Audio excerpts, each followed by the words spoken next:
Hello everyone, my name is Paul Pasulka, Ivy Masters Learning Center and ivymasters.com. And today we're going to look at Test 1, Section 3, Number 3, which reads, on Saturday afternoon, Armand sent M-text messages each hour for 5 hours, and Tyrone sent P-text messages each hour for 4 hours.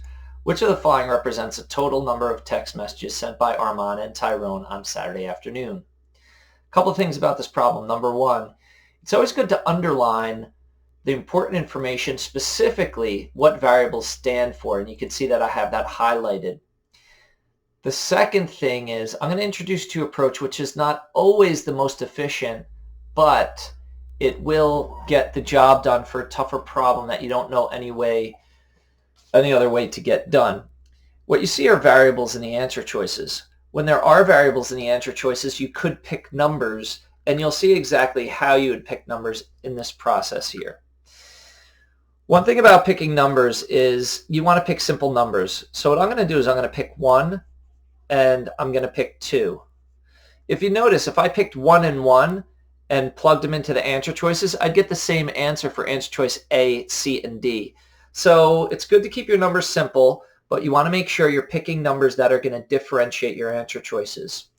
So now when I read through it, if Armand sent 1 text message each hour for 5 hours and Tyrone sent 2 text messages each hour for 4 hours, how many text messages would they have sent? So Armand is going to be 1 times 5. That's going to be 5 text messages.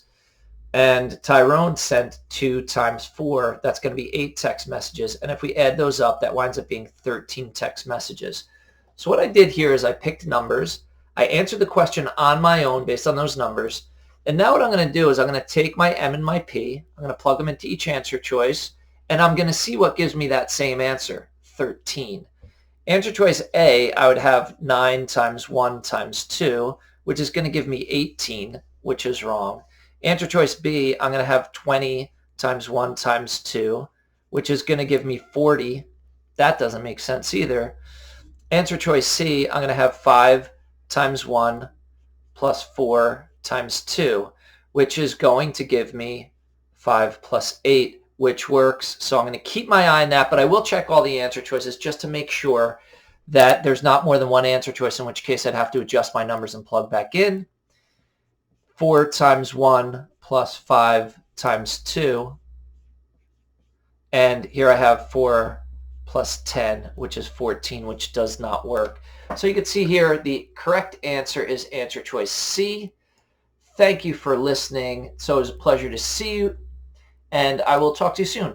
Thanks.